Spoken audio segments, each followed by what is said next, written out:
welcome back to the We Only Do One Take podcast. It is the only podcast in the world that is a complete shit show. I am Turch, and with me is my co-host, the CEO, and the man that has the ability to manipulate time for the purposes of delaying a diet. It is Kieran.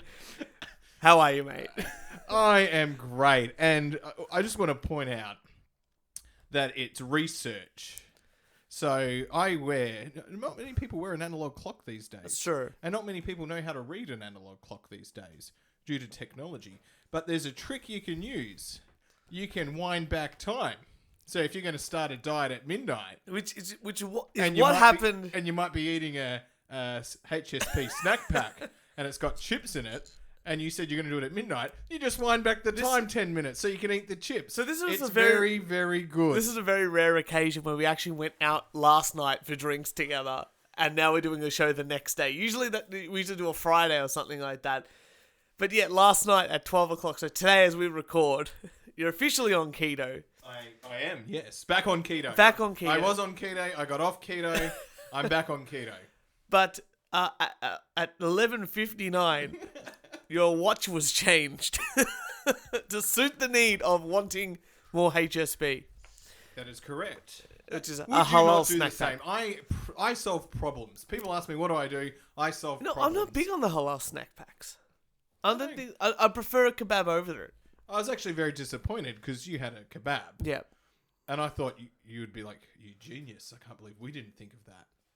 What, the halal snack pack? Yeah. It's been around for a little bit now. Yeah. In Adelaide, it used to be called the AB. The AB? The abortion. Are you serious? Yeah. Yeah. So 10, 12... So for all our international viewers, listeners, guests, and all those other... What is an abortion / halal snack pack HSP? Well, you get some chips, and you put it in a container, and then you get the chicken or the lamb, and you shave it off, and you put it on top, bit of cheese, bit of garlic or tomato sauce or barbecue sauce or any other type of sauce you want, and then you eat it. It looks like an abortion. It does look a bit like an That's abortion. why in Adelaide they call it the AB. That's really And there's two places in Adelaide that claim to have the original AB. I don't even know if that's a title that you want to hold on to. It's like getting a Blursty or something like that, like a Raspberry Award, for a film. You don't want. What's the Raspberry Award? It's awarded every year for the worst films, like the worst actor in a film, worst film overall. Oh, right. Worst director. So we would qualify for the Raspberry Award of podcasts. You know what? Can we apply to be nominated for something like that? We should get in contact with them. Why don't we just create our own award show? That way we can do what I did with the watch. We just turn back the time and just manipulate nominate ourselves and also lose. We can even host it. Oh, that's a scary thought. But it'd be preparation for any other event that we get invited to host. That's right. We should do that. We should put our services on Fiverr or something, and for $100 we will host any event. And I wonder if we get any takers. Shit, that's not a bad idea. That's not a bad idea. It's how much experience you had? Well, 70 plus episodes of a podcast. We've interviewed a whole bunch of people. Turch can manage me. Yeah. Yeah. That's a big skill. That's how this podcast really does get going. But very exciting because last week we had 2 episodes go out. Yes, we did. Because I like to think that sometimes we miss a week here and there, but we try to make up for it by getting guests on and releasing special episodes on Sundays and stuff like that. So we had I wasn't there, but Maximum Bob. He's the current singer of the Stockyard Skinners, who are fantastic, and the Dally Creeps, and he's sung with Buckethead before. He's sung with a whole bunch of other bands, and including Mr. Bungle and with Praxis. And on the Enter the Chicken album, really, really cool album. So definitely check that out. You haven't fully listened to it yet, but I'm about to listen to it. You're about to listen to it properly. I'm about to listen to it. When I finish this podcast, I'll be listening to it on my drive. How exciting. So hopefully you found it as great as it was for me. I did fanboy out just a little bit because we were Skyping. I could see him and it was a real thing. I had all the CDs here and I was showing him, look, I've got this one. Wow, CDs. Yeah, I know. Oh, look, that's how you support the artist. I've even got one of No one buys CDs now. People want vinyls. Yeah, I've got 1 or 2 vinyls with him. Vinyls are hip. Yeah, I've got them on my wall. Look at that. Hip and, I know. That's pretty stuff good. like that. You know what my nephew told me today? What did he I tell was you today? flossing. You were flossing? The dance. Oh, the dance. Okay, no, I thought like you were just in the bathroom with a piece of floss having a grand old time. Yeah, flossing the dance. I'm trying to perfect it. And he goes to me, it's meant to be cool. Is that like dabbing? Like dabbing became really out of fashion like really quickly? Like that. Whoa. That's not a dab. That's sort of a Superman. Yeah. Shut up, Turch. It's, you know what? Last night you said, last night when we were talking, and we were trying to explain. Every time we meet new people, it's like, oh, we do a podcast together. Like, what it's about? And I'm like, well, I basically try to get you to talk in a straight line, finish the story, and then we start on the next topic, and it's really good. So speaking of next topics, that was a beautiful segue. Thank you very much. My rant today is a bunch of news stories that really shit me. Oh, one news story that really shit me, and then a bunch of others that sort of led up to this that I found afterwards. I think we've talked about this before. People are starting to marry stupid things. Right? Now look, weddings are bad enough because we've ranted we have talked about how terrible weddings are. But imagine like this. You get a wedding invitation to a friend's wedding and you're like, oh, okay, very exciting. Didn't even know that they were dating anybody. Yeah. Very odd, Maybe it's a surprise wedding. You'll never know until the last minute. Yeah. And that's the way it is. I don't like surprise weddings. I don't think anyone likes a surprise wedding. I've been to a surprise wedding. I didn't enjoy it. I was thoroughly not surprised. Plus, they didn't feed me. I was very disappointed. But I think women are starting to, guys don't marry things, like inanimate objects, I don't think.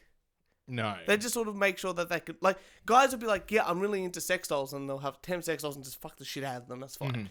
Even guys that are really into cars, I have a fetish for cars, we'll just fuck the exhaust pipe or whatever it is.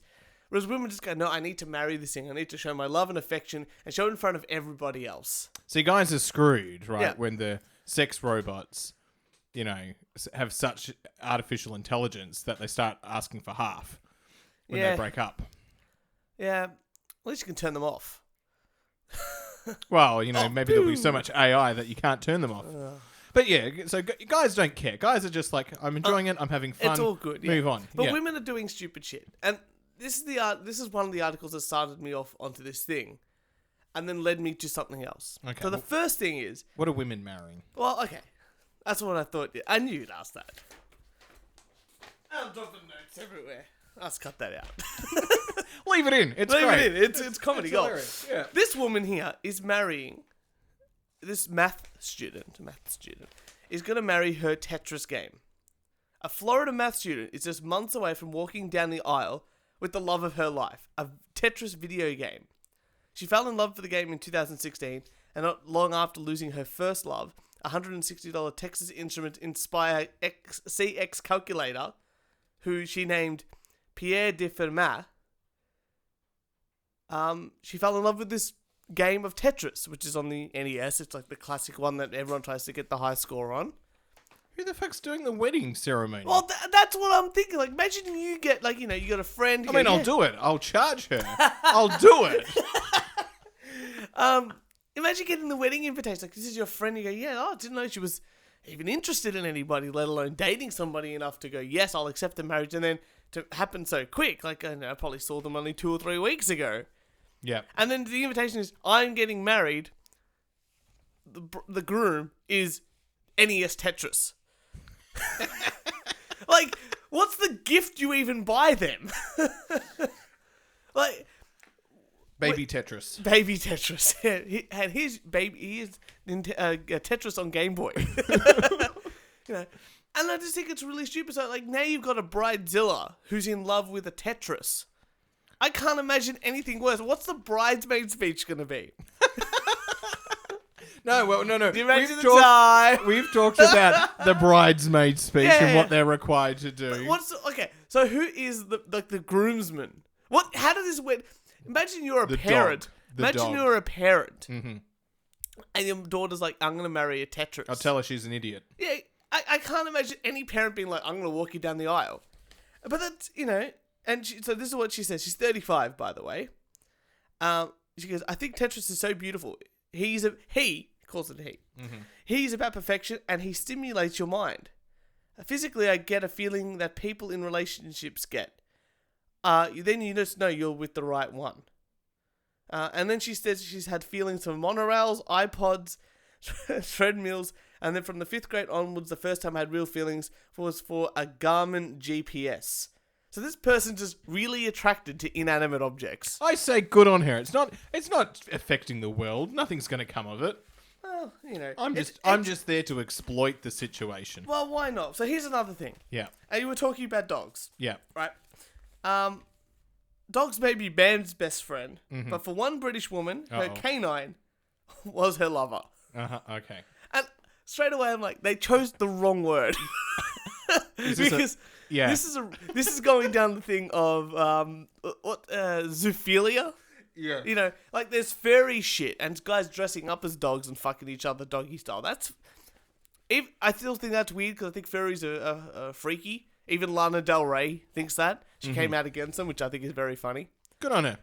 But this is like way too far. Is this a male dog she has? Yeah, she has a male dog. So Amanda Rogers, a 47-year-old divorcee, married... See, this is married her female dog, Sheba, last week in a ceremony held in Croatia. Of course you could do it in Croatia. The woman appeared on British television, ITV, this morning to tell the story of their love affair at the wedding, which was attended... Now, here's the thing. This is why I was talking about the attendance thing. It was attended... She lives in Britain. They flew to Croatia to get married to a dog. A female dog. Yeah. 200 people went. Female dog. Female dog. So female and female. And 200 people attended the wedding.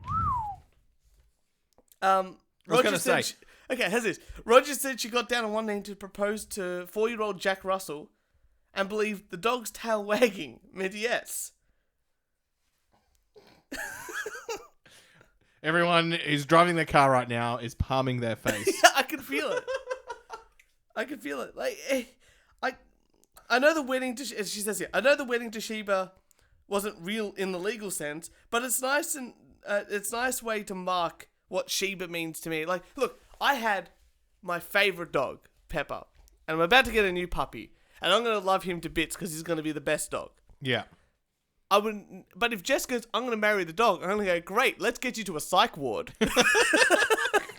I'm pretty sure some tests need to be done. Get away from my dog. You've got your beautiful dog, Vader, here today. Currently getting a bath by Cuts for Pups. Absolutely. Check him out on Facebook. That's right. But I guarantee you're not going to go, that's a... Turch, I need you to be a groomsman or a page boy for this. Like, there's just no way in hell, like, I could ever see that happening. Like, I don't understand. Like, you can love an animal a lot. And some people really fuck animals. But, like, you can love an animal a lot. You can love an inanimate object a lot. But marrying it implies there's a romantic relationship. Yeah, marrying implies, because I was going to go, I got nothing wrong with a Tetris. That's fine. And then I was like, you said dog, and I was like, if there's like a female male, well then there's some suspect sexual things that can go on there. There's always sexual things between two females. That's the thing that happens these days. No, I know, but it's haven't you seen pornos? I've never seen a female dog lover porno. Yeah, that's a good call. That's a fair call. So I went on and I thought, okay, that's got to be one of the weirdest things that someone's tried to marry. Like in the same, like, a Tetris, a dog, very weird. What could be weirder? What could be weirder? Who needs Mr. Right? Bride, 37, marries herself in a traditional ceremony to hit back at the stigma of being single. Sophie Tanner, 37, marries herself in a ceremony on Brighton. The single writer doesn't think you need a husband in order to marry. She wore a vintage gown, had 10 bridesmaids, and her dad gave her away. They're told this morning that she, being single needs to be celebrated and not stigmatized. 10 bridesmaids. 10 bridesmaids. You know, so she kept up the whole way through with the tradition. She threw the bouquet, she cut the cake, and gave herself the first dance. Would you go if you got invited? Would you go? I have to go. Okay, the dog one, absolutely not. Yeah. The Tetris one, absolutely not. Herself with 10 bridesmaids, I need to see this shit because there's no. I can't imagine getting 10. You know what? I got lots of male friends like yourself. Trash, all the fellas, you know, the guys that come on the show, this and that. I can't imagine me going, I'm going to marry myself, do you want to be a groomsman? And you guys just going, no, because you're retarded. We will also get you to a psych ward, and we're going to take custody of everything that you own and freeze all your assets to make sure that nothing is... There's obviously some illegal shit going on here. Yeah. You know, yeah. He's obviously trying to avoid tax in another way. And, exactly. That was exactly. And I would freeze your assets. Thank you. Yeah. Thank you. And I would make sure you're locked away for a very long time. A very long time. A very long time. Give me the best drugs you got. But, so she wearing a vintage gown, Sophie Tanner tied the knot with herself, surrounded by family and friends. The writer asked a friend to officiate in robes, and she... In robes. As she had the illegal ceremony to celebrate her singledom. I now pronounce you wife. Woman happily. She wore a vintage dress and had her pet dog Ella as the ring bearer, and her friend James dressed in robes to perform the mock ceremony. But she invited all these people, had 10 bridesmaids, and all this shebang, with her dad there, who must be the most disappointed man in the history of the world. Or could be very happy. But you can't be a wife, right? Unless you have a partner. What if she's got split personality? Okay, that would be even weirder. That would be even greater. How would that even work? Well, you've got one identity, then you've got another identity. Can you control when the split personality occurs? I don't think so. Yeah, because I think most women have split personality. If they could control it, I think most women have that. You know, but like that would be weird. Like be like, I do, and then waiting until the split personality comes out and goes, ooh, and waddles over to the other side and goes, oh, I do. You know, but that's obviously not the case. This is just a very insane person that wants a lot of attention for being single. And I didn't realize that people weren't celebrating being single. Like. There's lots of people that are single. Have a big party? And like, it's called going out every Friday. Like, it's called, or AA meetings, whatever you want to call them. Like, It's called doing a podcast. It's called, well, I look forward to the day that I get to marry you and Jess. Thank you very much. It's going to be very exciting time. But that's a normal, like... it's fine. It's a regular sort of thing. Like, I love how you have to justify that it's going to be a normal fine wedding. Look, it'll be a shit show in the best possible way. You'll have to bring your dog. Oh, of course. Yeah. Little page boy. Yeah. That'd be very cute and very adorable. Yeah. So, all of these stories are leading to the article that is my rage, is my rage, is my rant, is my problem today. All those things. And here's the article, and I think this will offend you as well, which is always a good That's way. a big call. I am very hard to be offended. That's true. So very hard to get offended. I don't know. Whatever. Okay, so this is the headline, and think about all the things you've just heard, like the person made Tetris, a dog, herself, all this sort of stuff. This is the headline: broke men are making it hard for women to marry.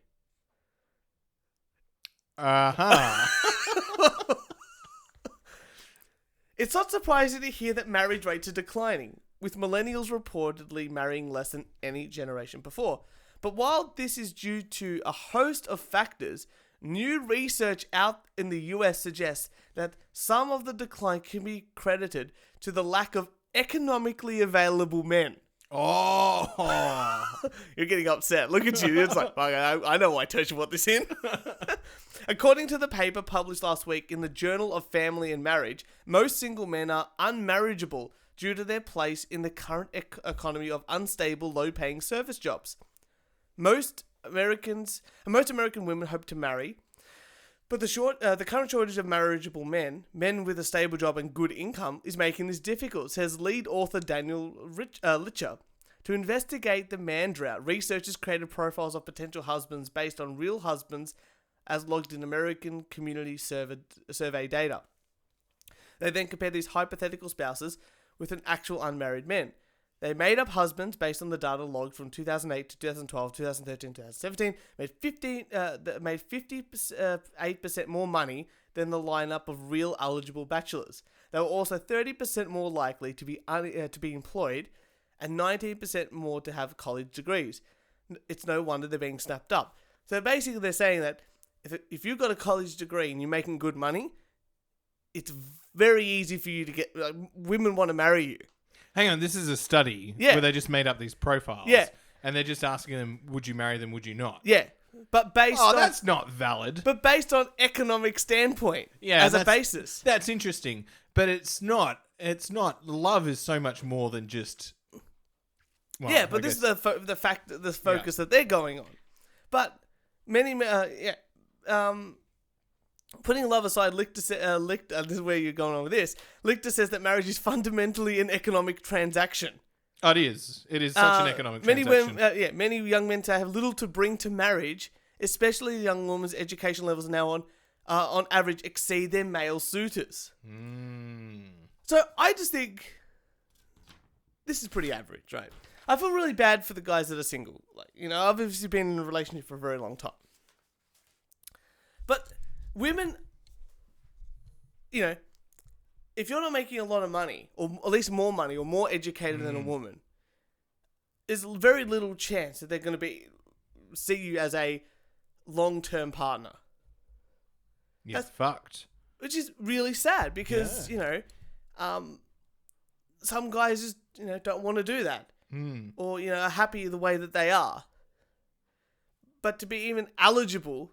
a very high percentage of the time, they won't even be selected as a possibility. But that's the reason why women aren't getting married. It's because, according to this study, apart from the love aspect, the second most important thing in a relationship is money.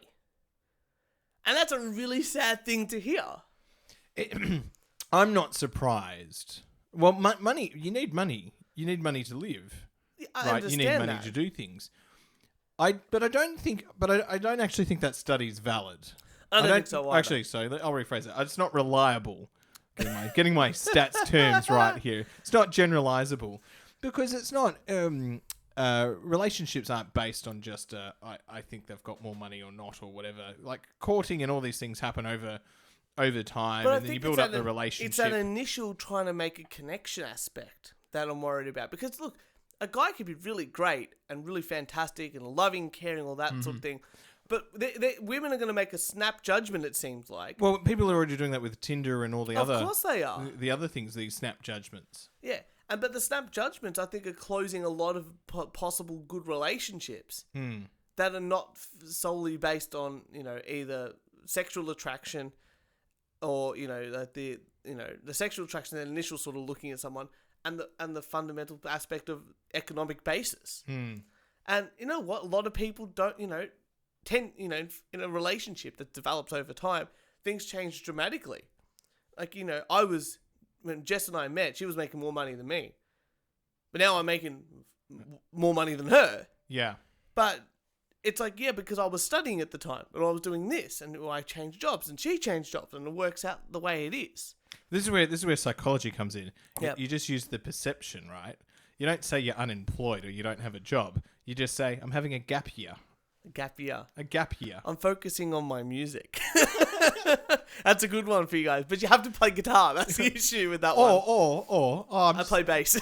I'm just having a bit of a gap year. Yeah.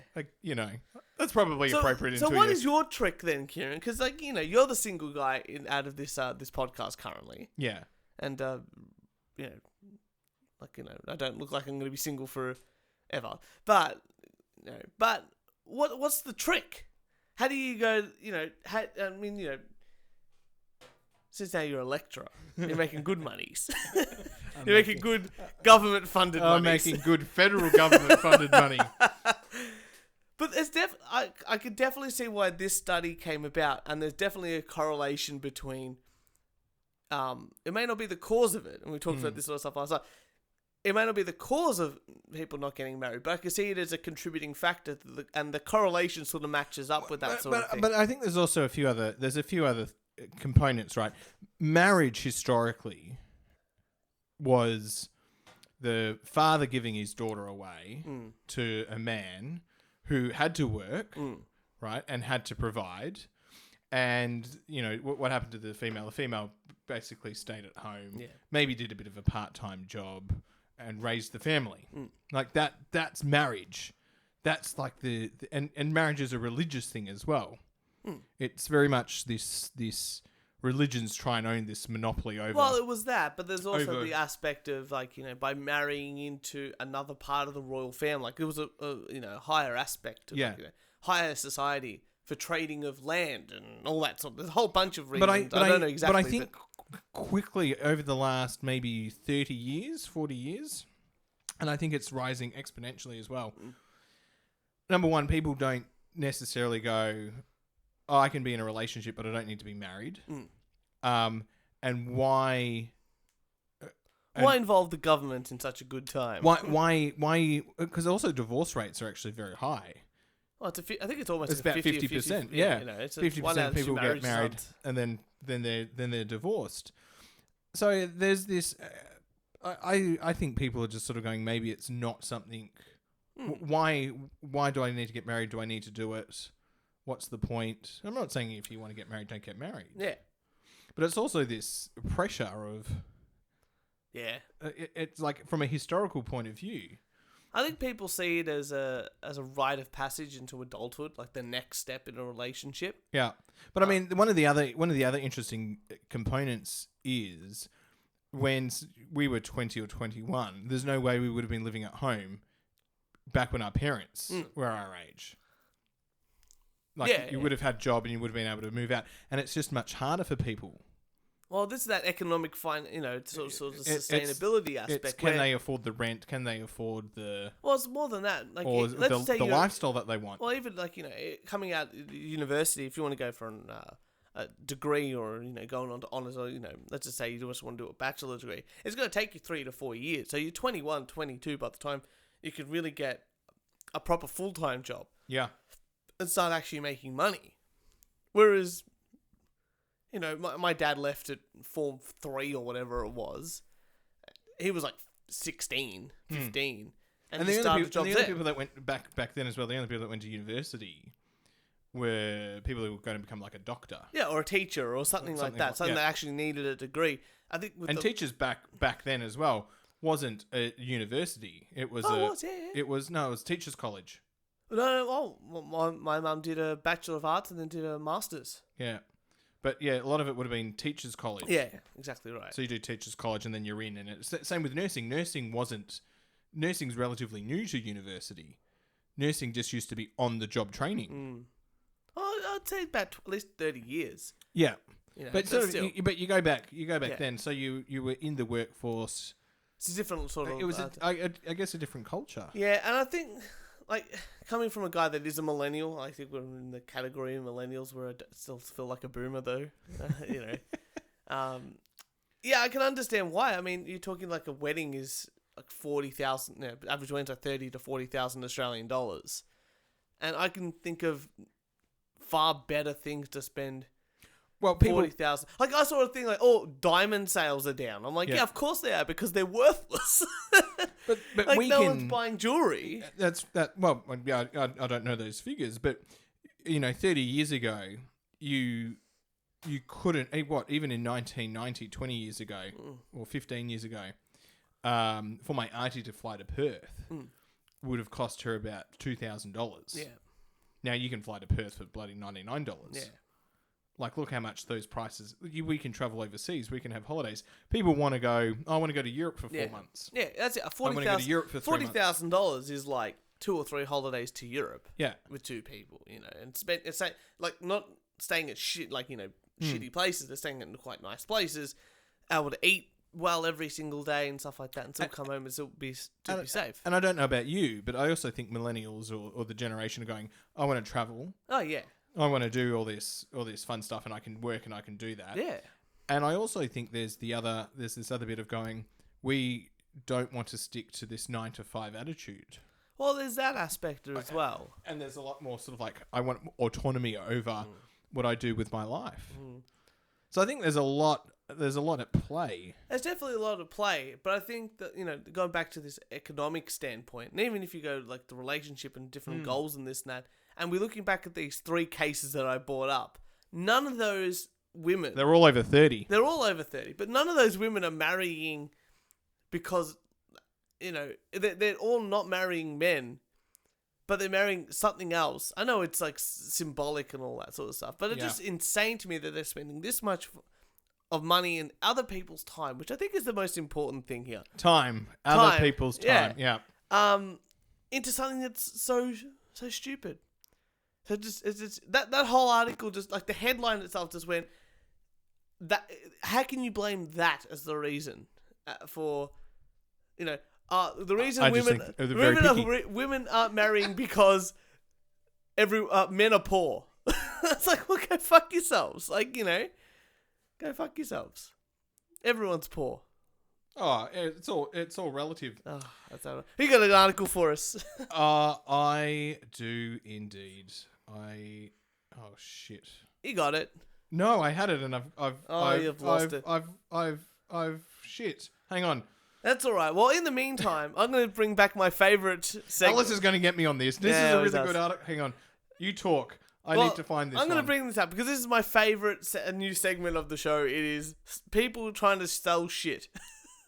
Northern Suburbs, buy, swap, sell. Here we go. What have we got today, Kieran? I think yesterday I showed you a fan, one of those beautiful fans to cool yourself down that moves around and stuff like that. You talk into to make the cool robot voice. Someone was trying to sell one for $10. I'm pretty sure they're $10 at Kmart new. But let's have a look at this one here. This guy, this guy here. You tell me. Tell him he's dreaming. Yes or no? All right. This guy here. Old grass scythe. Make an offer.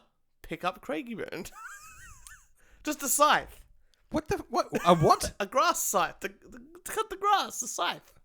He's just got one. He doesn't need it anymore. You make him an offer. You come pick it up. $2. $2. He said it was free, but just make him an offer. Make him an offer. Okay. Now, look, this one here creeped the shit out of me. Yeah. So it is a children's Prince of Thieves Aladdin costume. So this lady here is selling it. Worn once. The white t-shirt in the picture is on the child is not included. First to collect, no holds on other sites, which means she's posted on eBay as well. Pick up only from Craigieburn. How much do you think a once worn by a child costume of Aladdin is worth? Has the child shit in it? I don't know, but it's worn once by the child. $30. Oh, you're paying more. She only wants 15, so this might be a bargain for you. Okay, now this is my favourite one because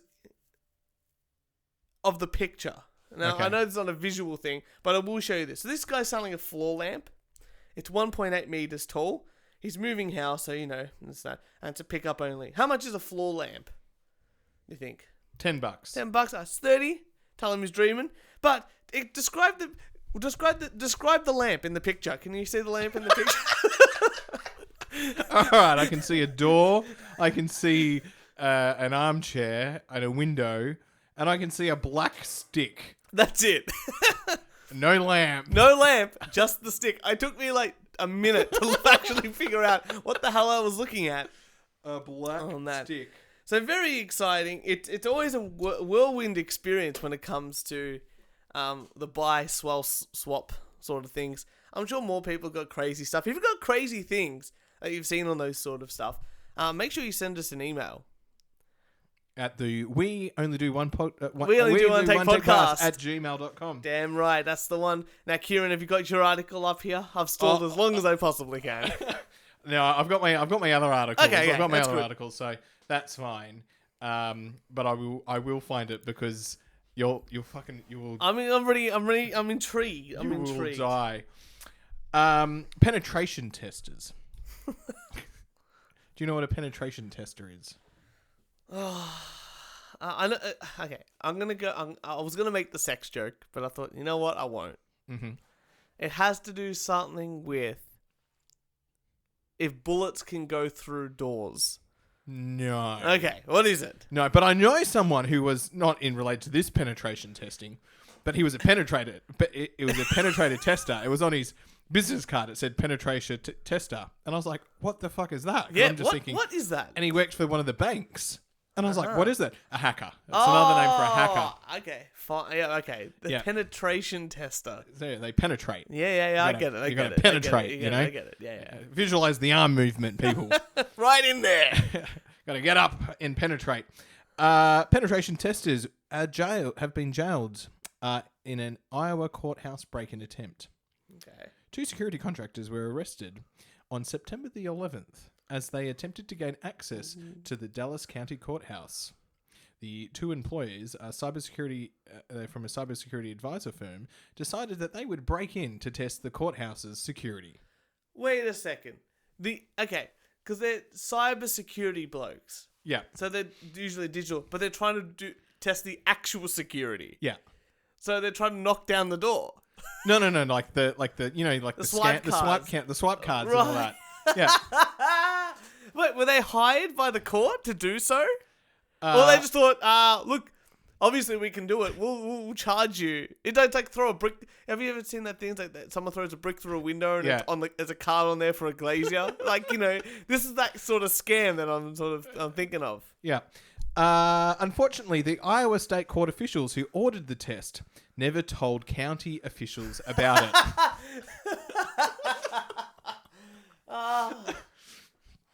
And evidently, no one anticipated the physical break-in would be part of the test.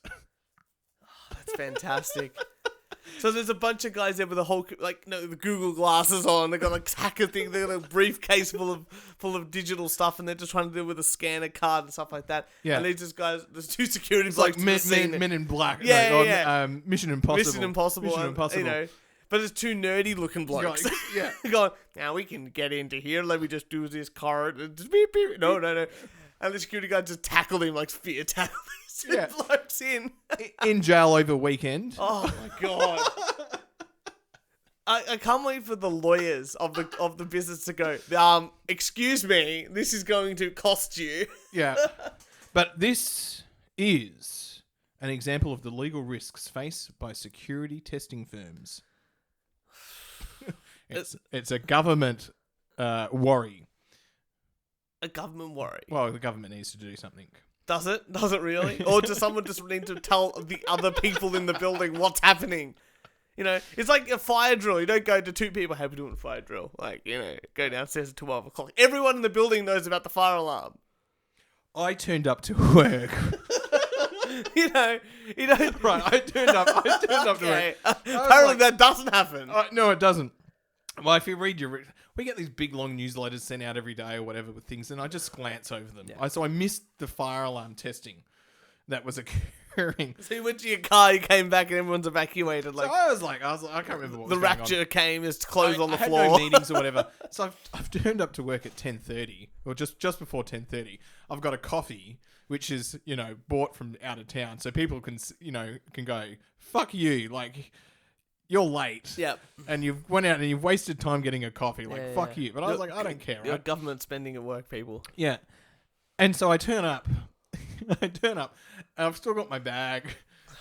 And I'm like, we're about to go into my office. And then I hear that, wah, wah. I'm like, oh, fuck. I was like, because I was about to make it to my office and go, yes, no one's noticed. No one's noticed me. Yeah. But obviously everyone's going to know. No one's noticed that I've turned up late. I've got away with it. How great's this? Oh. Yeah. I'm looking forward to... But my colleague Dixie yeah. had made a coffee. Yeah. She uses the pot system and the thing. And so she brought the whole pot out. Oh, wow. She just thought it was a real fire. It's like, yeah, I can put some water, I can put something out just in case, quick getaway.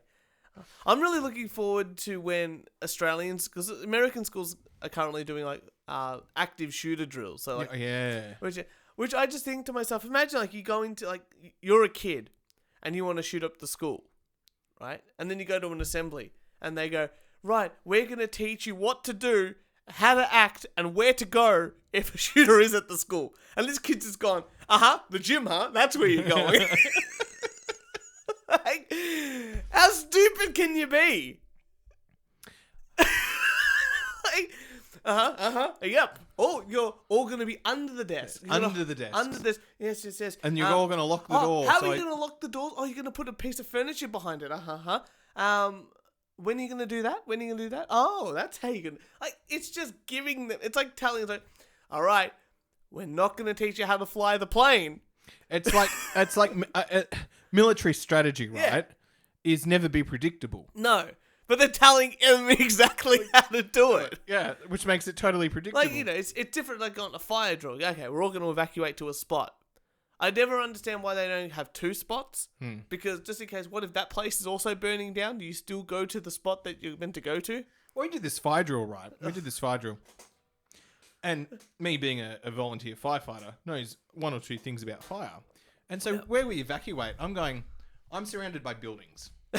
Or trees or something I'm like that. I'm surrounded by buildings, and obviously this building's on fire. And I just went, no, fuck that. I would be going out to my car and getting the fuck out. Yeah, just drive away. Like, I'm not staying here. And then there's the guy who's got he, for some reason, speaks to us and tells us about the fire drill and how long it took and the importance of it. And I just imagine like what's his name, Mr. Burns. He's like time. He's like, I don't know how long it took. This only goes up to 60 minutes. Everyone's still in the building, like they're making out and doing this and that. And then Homer locks the door behind him. I did it, sir. Oh well. Oh, you've watched the new David Chappelle special? Yes, I You know have. all about Juicy Somlette, the French actor? Yes, I do. So for people who don't know and haven't watched the David Chappelle special, didn't know, Juicy Smollett is a black gay actor in America. The L's and the G's and The the L's, B's G's, and all the that T's, sort of stuff. But he claimed that he was attacked by two men, two white supremacists wearing MAGA hats. And they called him, they said to him, this is MAGA country. They called him the N-word. And they had a piece of rope and they were going to hang him. This was then, he went on all the circuits, including Oprah and a whole bunch of things. Yeah. Oprah's not doing too well these days. She bought the Juicy Smollett sort of stuff. She bought the whole Michael Jackson thing and now is recanted on that. She's not doing too well. She's not on TV anymore. She has like a HBO, like, gotta pay. Like, yeah. She's always been on HBO. I think, something like that. I don't know. I thought she just quit Oprah and then... Oh, she does like occasional talks here and there. Okay. Yeah. Just to keep her fame. Well, you gotta do something when you were one of the best friends of Harvey Weinstein. That's true. Okay. Anyway, so Juicy Smollett did this and that, and he called the cops. Said, "Yep, I was definitely it was a hate crime, this and that." And then then the police went out, did all their investigation, and they found out that he was not attacked by white supremacists randomly on the street of New York in -2 degree weather. Yeah. He was attacked by a planned attack that he hired two black Nigerians who, on the day, bought MAGA hats and a rope. Hired is the key word there. Hired, sorry. Yeah. And came up to him saying, "This is MAGA country," in their Nigerian accents, and then he called the cops. That's the story. Yeah. Basically what happened, and he was going to go to jail and had to pay fines and this and that. And Dave Chappelle made a great thing. It's like, why would a white supremacist watch a gay black man on Empire? Like, there's no... Like, white supremacists aren't watching that. They're watching KKK rallies and all that sort of, that stuff. They're not watching gay men act. Yeah. They're not watching RuPaul's drag No, that's show. right. Yeah, that's right. They're not going to go up to RuPaul and go, ooh, this is MAGA country. And they're not doing that. Yeah. Anyway, Juicy Smollett's lawyers, actor unaware alleged attack would trigger extensive investigation. So Smollett's attorney said the actor shouldn't have to pay the Chicago $130,000 because he had no way of knowing how much time officers would spend on the probe. You can't fucking fraud. So he's just like, oh, I need you, like, I did a hate crime, this and that, you got to catch these guys. And instead of catching the guys, they found out it wasn't true. And they found out exactly what happens. Like, He's wasting their time. You wasted all our time. We need the time back. And otherwise you're going to go to prison. He goes, I didn't think you would investigate it as hard as you did. I'm like, insanity. That's like, and you know what they say, like, you know, in America, like, cops are racist in America. No, they went above and beyond. They believed him, investigated, found that he was wrong, and now are charging him. Yeah, for fucking fraud. The right thing for fraud. And now he's like, oh no, you did too good a job. I'm sorry. Like, you know, there's only so many people in the world I can say do too good a job at their job. Like, lawyers do too good a job because they know exactly. Accountants do, most of the time, do really good, too good at their job. Police, all right, you know, occasionally they'd stuff up and this and that. But in this case, he's complaining that they did too good a job. I've never gone, you know, a tradie's come in, done some work for me and gone, he did too good a job. Yeah. Never in my life have I ever had that. If I could have one person do too good a job at their job for once and I'm paying for a service, I'd be amazed. But this guy's complaining that police did too good a job on his case. That's not really a defense. It's not a defense. Is the lawyer saying that or is he saying that? Him and his lawyer. That's his attorneys. Fire the lawyer. You know, that's not an argument. But here's the thing. Attorneys couldn't have known that the police report of alleged January attack would trigger 100 hours of police overtime in the report. They don't typically result in such extensive investigations. But you're a big actor, and you brought up a whole thing about it. Of course they have to do extra work. But this is my favorite thing. Chicago police have released nearly 70 hours of video on the Juicy Somlette case, which means that they absolutely, definitely know this was a fake attack with all the evidence provided. Yeah. Because of all, and he's going, just wish you shouldn't have done so much work, guys. Guys, I was just trying to get media headlines. Yeah, I was just trying to continue my contract on the Empire show, which is basically what happened. Oh, favorite thing, and Dave Chappelle right again. Right. That if you haven't listened to that Dave Chappelle show, the Bill Burr one's really good as well. I haven't got onto that one. Oh, that's next. Getting onto that one. Listeners, listen to Dave Chappelle. Oh, he's great. That's great. Turch. Yes. I found the article. Yes. A little while ago, you were talking about tacos and burritos. Yes. Right? And why don't you recap just quickly? What was I talking about? Tacos and burritos? I don't know. Tacos and soft shells and something like that. And what's not a taco or something's a taco. Oh, we were talking about hot dogs. Oh, was it hot dogs? It was hot dogs. Is a hot dog a sandwich or its own thing? Okay, well this. And I made the argument. No, it's a taco because it's sort of that shape. Yeah. And you put the stuff on top. Okay, so this article may not be as funny now. Still, continue. Because I've totally misinterpreted the wrong thing. All right. I'm sure it's still good. But continue. What have you got for us about tacos and America's first taco editor. Taco editor, yep. Says that burritos are actually tacos. Oh. See, now it's not funny. It's still good because, like, you know, I can see the train of thought. I can see the line of thought, like, you know, the linear progression. Turch said something about tacos. I have a story about tacos. I will bring it in. It'll be a nice sequitur. But I didn't really talk about tacos. It was a joke at the end of the part about hot dogs being a sandwich. And this is really when people ask, what is the podcast about? Oh, it's the worst trying to explain it. This needs to be another one of those sound bites. All right, I'll put it together. Yeah, well, the rest of the article's just. But wait, why does he say that a burrito is a taco? Oh, well, he says it's a controversial opinion. Of course.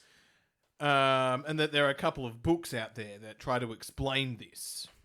I'm going to say tacos are very close to burritos. One is the Las Tacos de Mexico book. Right. And the other one is the La Tacopedia. Because tacos, I would say tacos are pretty close. I mean, especially, like, maybe not hard shell tacos. Yeah. Because that's got a certain... Burrito's a soft shell.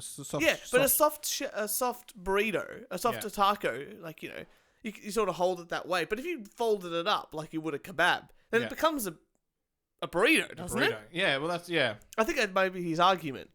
It could be his argument. He doesn't really tell me an argument. He talks about the books. And all that Okay, kind of so stuff. he wrote 2 books. Yeah. And he's trying to flog them off because Yeah. he's got this controversial opinion. And he's a taco editor. And he talks about tacos. taco editor. Yeah. How do you get him on the show? How do you get that title? For The New Yorker.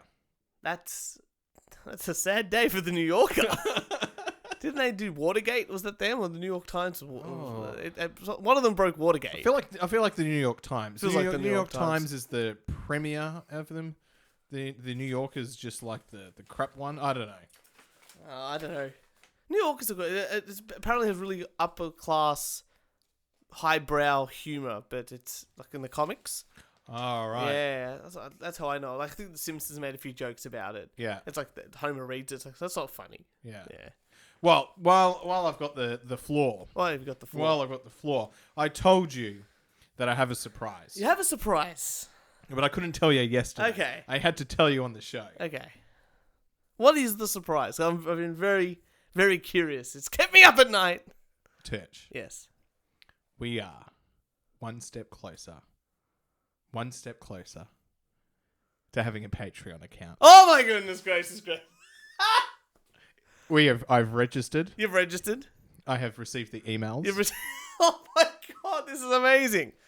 I now just have to talk to you about what's the extra content and the how we're going to package it up. Of course. We'll definitely discuss But that. that's the good news. Oh, that's amazing. That is absolutely amazing. Well, you know what? When this episode comes out, we'll have discussing them later.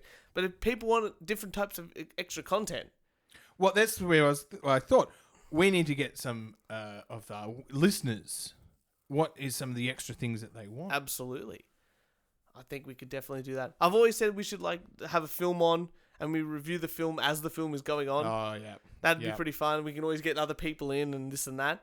But we can always do another extra, an extra episode. Extra episode. Yeah, and we just discuss any topic that we want to bring in. But there's a whole bunch of stuff that we can do. No, there's a whole, but we're on the way. Absolutely. That's amazing. That's amazing. I'm very excited. We've talked about it for 71 episodes, 74 episodes or something stupid like that. And here we are. Well, Kieran, what is your favourite board game of all time? Oh, shit. Monopoly. Monopoly comes to mind. Well, but is it my favourite? Is it your favourite? I don't know. Look, the good thing is, my story is about Monopoly. Okay. This is amazing. I don't know how you did that. Sometimes we're telepathic. Sometimes we are pathetic. Yeah, most of the time. And we telepathetic. But there's a new Monopoly coming out, Kieran. I think this might interest you. Uh-huh. It's a new game of Monopoly where women make more than men. That's not Monopoly.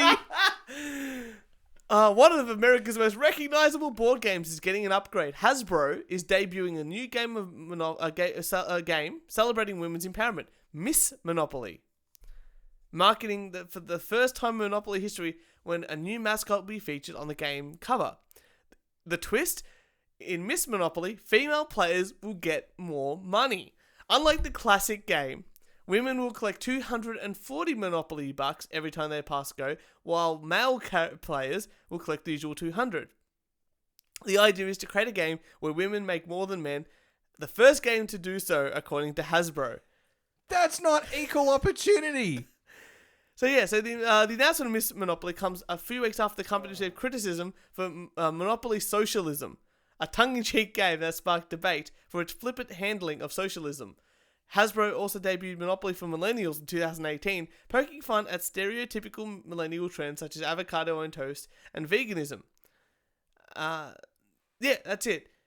And here it says, it's a new fun take on the game that creates a world where women have an advantage often enjoyed by men, the company said in a statement. But don't worry, if men play their cards right, they can make more money too.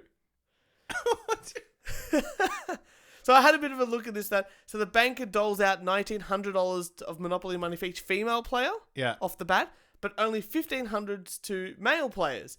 And as you go on, 240 going forward for women, 200 for men every time they pass go. But it's a game. Okay. I get the fun, but I'm also really pissed off. It's like Monopoly is already equal.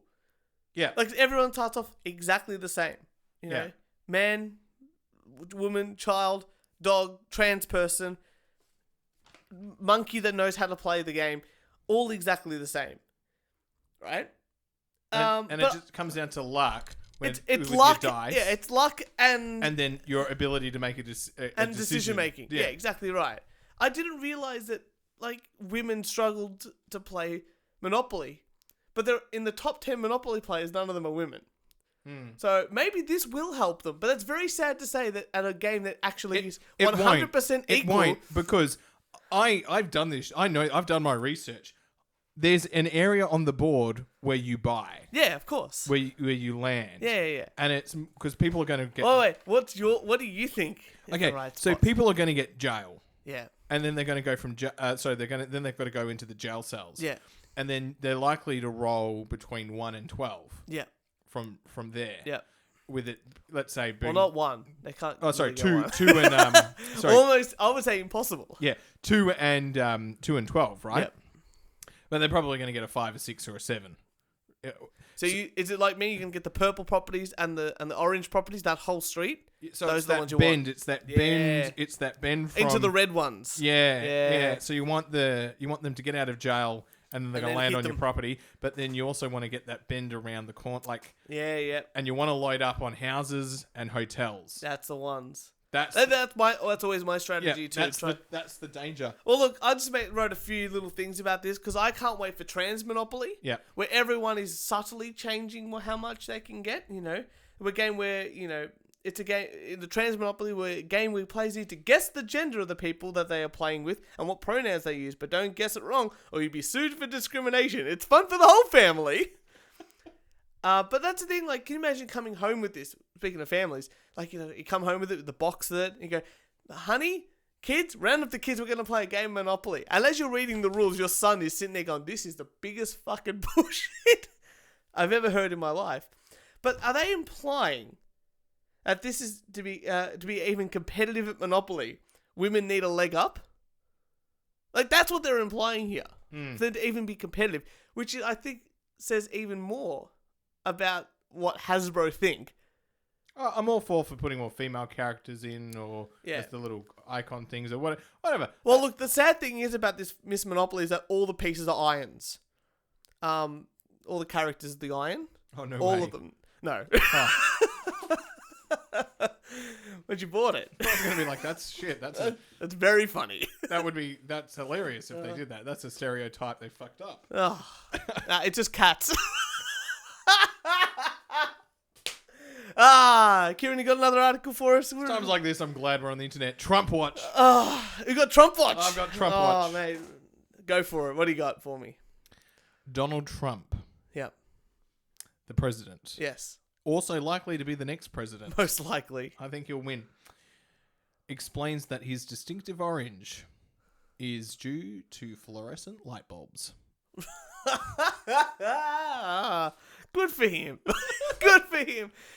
Apparently I haven't really liked Trump recently. I think he's been a bit of a dick. Like he's trying to ban vaping. Okay. Yeah, I have stopped. I don't know. I'm like everyone else going, my life has not been impacted since Trump has become president. No. But yeah, he's trying to stop vaping. I'm like, okay, that's a bit stupid. He doesn't like video games. I'm like, that's a bit stupid. Like, they don't cause people killing people and stuff like that. Yeah. No evidence to prove that. But recently one of the only things I know that he's done recently is that hurricane, I can't remember what it was called, went through America, but he drew his own map on top of the... and you can just see it's like his permanent marker, and he's talking about it, how right he is. And it's wrong. Yeah. But he got to the wrong answer the right way. Remember we're talking about this? Yeah. Talking about that sort of stuff. He got to the wrong answer the correct method. Yeah. But he got to the wrong answer instead of getting like the right answer with the wrong method. Yeah, I'm with you. Well, I think it was one of the two. I can't remember. Fantastic. He's doing fine. He's done. He gives. Yeah. Well, the Democratic debate, I just saw Trump send out a video of someone else, and it's the Democrats just going, like saying one phrase over and over, but all of them are saying it. Yeah. And it's very funny. I was speaking to a marketing person, who was really interesting because we're talking about politics and all that kind of stuff, and they said I could have told you Jeremy Corbyn was going to win the Labour Party in England, Oh, yeah. right? And I could have told you that Donald Trump was going to win. Yeah, I told you that. And I said, but how? What? No, this is their point, right? Donald Trump is so distinctively different from all the other competitors who are all politically polished, right? Yeah. That he's just there's You people can't that think are, of anything else. it's like if you've got all these zeros and then one X Yeah. and then all these zeros, you notice the X. He's just attracting people because he's so different. Jeremy Corbyn in England, the Labour person, he was the only political candidate with a beard. Oh, yeah, that's true. I don't know, I still love me some Nigel Farage, but Boris, what's his name? Boris Johnson is so different. Oh, Boris Johnson, he's a fucking lad. He's just, I don't know whether I love him, but I haven't looked at his policies yet. I've got no idea about his policies. No, that's right. But human being- as a guy, like I've only seen the videos of him knocking down kids while playing rugby with them. And I'm like, that's the guy. That's the one I want. It's like seeing John Howard do some spin bowling and fucking it up completely, or him watching. Even better, he knocked down a kid. Yeah. Boris Johnson, he knocked a kid down. His best. Anyone else, that would have been like child abuse. Yeah. Oh. He gets away with it. Yeah. He bloody gets away with it. And I'm glad that, because it's funny at the end of the day. That's what you want in a politician. Bit of knocking down kids and this and that. But why does Boris attract? Why does he win? Because people go, he's so different to the other candidates that I could have a beer with him at the pub. Yeah. It's like Bob Hawke. Yeah. Yeah. Except you probably couldn't keep up with him. Oh, probably. I know. He's got the world record. World record smashing beers. That's an ex-prime minister right there. That's how you win a crowd. You drink beers at the cricket for 40 years on. He did that. He did. He smashed beers at the cricket all the time. He was like 90. He was smashing beers. Yeah, that was it. And on that note, Kieran, I think we'll wrap it all up here. Yeah, that's fair enough. It's been a good old fun type of episode. And this will be out on Thursday. Thank goodness. But for all your other wanking needs, people, make sure you follow us on SoundCloud, iTunes, Spotify, Instagram, Twitter, and Facebook. And very soon, hopefully, the Patreon will be up and it'll be absolutely amazing. And if you'd like to send us some hate mail, death threat, or a rant, or let us know what you want as some additional content. That we don't want to just say give us money. We want to give you something for that money that you give us. That's right, because it's gonna that little money that we're gonna ask is gonna just help with the things that we need to keep this podcast running. That's right. Everything from trying to get more guests on, and new guests, SoundCloud account. Yeah, just make sure we can host it and all that sort of fun little bullshit here and there. And hopefully some live events. How amazing would that be? That would be great. And that sort of thing. But make sure you email us at weonlydoontakepodcast@gmail.com. Kieran, thank you so much for another fantastic episode. Thank you very much. And we'll see you all next Thursday.